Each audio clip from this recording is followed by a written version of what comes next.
Okay, here we are.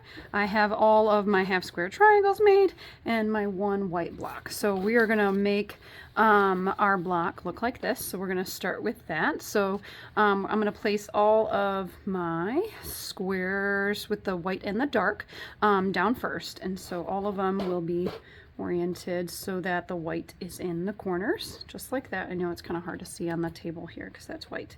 And then I'm going to place my two magentas like so all the way around, just like the picture, so that you can then see the cool block. Okay, so when I go to join these together, I'm just going to move these down here because I know I will end up moving them as I sew. So here's my first row, and I'm just going to put my right sides together of my blocks. So I'm going to flip it this way, and I'm just going to sew a 1/4 inch down this way. So you can place a couple pins or just one pin in here to make sure that everything stays where you want it, so that your edges are nicely lined up there so that you don't see any differences. And then you're just going to sew with a 1/4 inch seam allowance all along this one edge here. And then open it up, make sure it looks like the picture and you still have it oriented in the correct direction. And then you're going to sew this block over onto this unit. So what you'll notice with this is that my points are not going to the corners, which is totally good. That's exactly how you want it. You want your points a 1/4 inch from the edge, so that when this block gets joined to the next block, it will be perfectly on the edge, just like that. So that's why the points are not on the edge. So I'm going to go ahead and I'm going to join this side together like that. Now this is the time where you're able to see, if you always press the dark side, you're able to check and see how well this is going to line up. And look at that, that looks pretty good. Just to make sure that it's going to stay like that, I'm going to go ahead and pin this together. 2 pins is always preferable to 1, so that you can make sure that nothing is going to be shifting. So I'm going to pin that, and I always keep my pins a little bit further from the edge. So that's how that looks right there. And I'm going to go ahead and sew a 1/4 inch from the edge all the way down here. Looks like I need to have a straight stitch needle plate. So got a little crooked on the edge there. Okay. So now when I open it up, you can see that my points join nicely right there, and it's still a 1/4 inch from the edge. So that's one row, and we're going to do the exact same thing for row 2. So I always like to double check and make sure that everything is still oriented in the proper direction.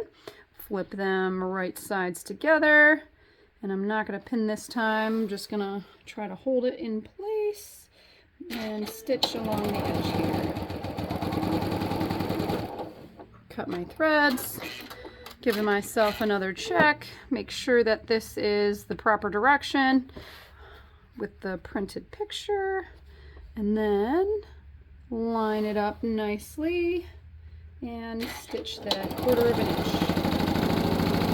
So this machine has 1/4 inch markings on the needle plate, so that I can see exactly what in 2 places where that's supposed to be, so that if you line this up once you get done sewing, you can see that, well, there's no marking on that one. You can see that when I get done, that's a 1/4 inch. So my stitching line is a 1/4 inch. That's how you can make sure that your fabric or your blocks are going to end up to being the right size, that you're always sewing with a consistent seam allowance being the 1/4 inch. Okay, last row, here we go. Now I'm going to flip right sides together, and this is one of those blocks where you can feel that and move it into position, so that when you open it up here, you're going to get that lined perfectly up. So you can feel those seams nesting, because one is down and one is up, so that'll be really, really nice and flat. So go ahead and stitch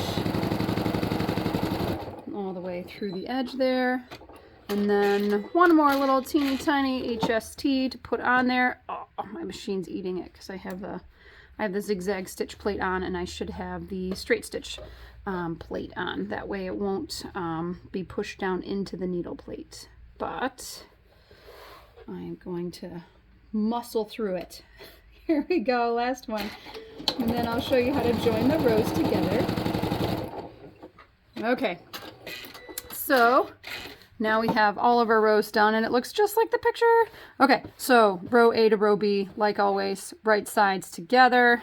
I'm gonna set this one down. So I'm gonna be sewing this edge here. And now this is where you're going to want to make sure that you have your seams nesting. That means, you know, this seam is going to the left, this seam's going to the right, and you're going to want to pull them right next close to each other so that you can see how they're perfectly folded together. Now this one I will go ahead and I will pin the seams first like that, and then again, this top row is going to go to the left and the bottom is going to go to the right. And I'm going to pull them so that they match up really nicely and then give it a little pin right there. And then also with the corners. So I want to make sure that corner stays perfectly in place. And I'm going to give that a little pin there. And then also on this one, you can again feel that these are nesting. So this one's on up, that one's going down. And that looks and feels very, very flat. It feels very even. So I'm going to pin this corner to make sure that stays in position as well. And then sew it like always with 1/4 inch seam allowance all the way down. And take your time, make sure that it's staying nice and consistent. There, cut my threads, pull all my pins out, and then we could do that one more time. But ta-da! Look at how nice my points are. So these diagonal seams are right on the corners, and I will press that so that it's a little bit clearer, you know, how nice that looks. Okay, last one. I think I'm gonna have to fix that a little tiny bit because this one got pushed down into the needle plate because I don't have there.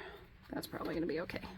So I don't have a straight stitch needle plate on. So this is our block, last seam, and we're gonna line that up the same way as before, but this time, since we see these ones going to the right, we're gonna push these ones to the left.